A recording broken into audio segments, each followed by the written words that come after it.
ထိုင်းနိုင်ငံဘန်ကောက်မြို့မှာပြီးခဲ့တဲ့ဇန်နဝါရီလတုန်းကဆိုရင်လေထုညစ်ညမ်းမှုက PM 2.5 အထိတောင်မြင့်တက်ခဲ့ပါတယ်။ Air pollution ကကျန်းမာရေးကိုဆိုးရွားတဲ့တက်ရောက်မှုတွေဖြစ်စေနိုင်ပါတယ်။လေပြွန်ရောင်ယောဂ၊စုပ်ရောင်ယောဂ၊ဗန်းနာရင်ကျက်ယောဂနဲ့အဆုတ်ကန်ဆာတွေထိတောင်ဖြစ်စေနိုင်ပါတယ်။သွေးကြောဆိုင်ရာပြဿနာတွေလည်းဖြစ်လာပြီးတော့နှလုံးယောဂနဲ့လေဖြတ်ခြင်းအပြင်အရွယ်မတိုင်ခင်သေဆုံးခြင်းအထိပါဖြစ်စေနိုင်ပါတယ်။အားလုံးပဲမင်္ဂလာပါ CNA Story နဲ့ကြိုဆိုပါရစေဒီတစ်ခါပြောပြချင်တဲ့အကြောင်းအရာလေးကတော့ Air pollution အကြောင်းပဲဖြစ်ပါတယ်ထိုင်းနိုင်ငံမှာဆိုရင်နှစ်စဉ်တစ်လပိုင်းနဲ့4လပိုင်းအတွင်းမှာလေထုညစ်ညမ်းမှုတွေအမြင့်ဆုံးဖြစ်လာတတ်ပါတယ်ပြီးခဲ့တဲ့ဇန်နဝါရီလတုန်းကဆိုရင်ဘန်ကောက်မြို့မှာလေထုညစ်ညမ်းမှုက PM 2.5 အထိတောင်မြင့်တက်ခဲ့ပါတယ်ကမ္ဘာလေထုညစ်ညမ်းမှုအမြင့်ဆုံးမြို့များစီးရင်မှာတောင်မှပါဝင်ခဲ့ရပြီးတော့အဲ့ဒီအတွက်စာတင်ကျောင်းတွေ350ကျော်လောက်ကိုလည်းပိတ်ခဲ့ရပါတယ်အလုပ်တွေကိုလည်း work from home လုပ်ကြရပါတယ် CNA Story ဖွဲ့သားတွေနေတဲ့ချင်းမိုင်မြို့မှာတော့အခုမတ်လနဲ့နောက်လာမယ့် April လမှာလေထုညစ်ညမ်းမှုကအမြင့်ဆုံးဖြစ်လာနိုင်ပါတယ်ပြီးခဲ့တဲ့2023ခုနှစ်မှာဆိုရင်ချင်းမိုင်မြို့က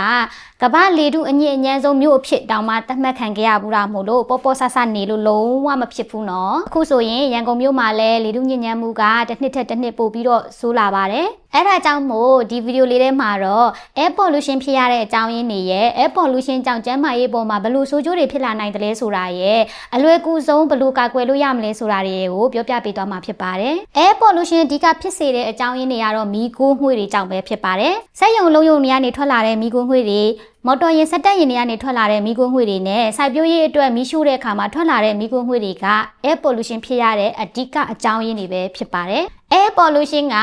ကျန်းမာရေးကိုဆိုးရွားတဲ့တက်ရောက်မှုတွေဖြစ်စေနိုင်ပါတယ် short term effects အနေနဲ့ဆိုလို့ရှိရင်မျက်စိယားယံမယ်၊နီရဲရောင်ရမ်းလာမယ်နှာမွန်မယ်လေချောင်းရမယ်ချောင်းဆိုးမယ်ရင်ဘတ်ထဲမှာတင်းကျပ်လာပြီးတော့အသက်ရှူရခတ်မယ်ဗန်းနာရင်ကျက်လက္ခဏာမျိုးပြတာမျိုးတွေဖြစ်လာနိုင်ပါတယ် long term effects အနေနဲ့ဆိုရင်အသက်ရှူလမ်းကြောင်းဆိုင်ရာယောဂတွေဖြစ်တဲ့နာတာရှည်လေပြွန်ရောင်ယောဂအဆုတ်ရောင်ယောဂ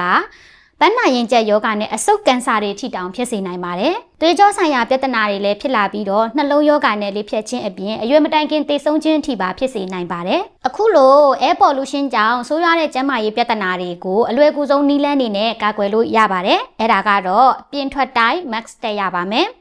N95 KN95 mask တွေကိုအပြင်သွားတိုင်းတက်တင်ပါတယ်အပြင်သွားရမယ့်ကိစ္စတွေကိုလည်းအတက်နိုင်ဆုံးရှော့ချပြီးတော့အိမ်ထဲမှာပဲများများနေတင်ပါတယ်အိမ်ထဲမှာနေတဲ့အခါမှာဆိုရင်လည်း air purifier ကိုအသုံးပြုတင်ပါတယ်လေထုညစ်ညမ်းမှုကိုတိုင်းတာတဲ့ application တွေကို download လုပ်ထားပြီးတော့လေထုအရည်အသွေးကိုနေ့စဉ်ကြည့်ရှုစစ်ဆေးတင်ပါတယ်ကဲအခုဆိုရင်တော့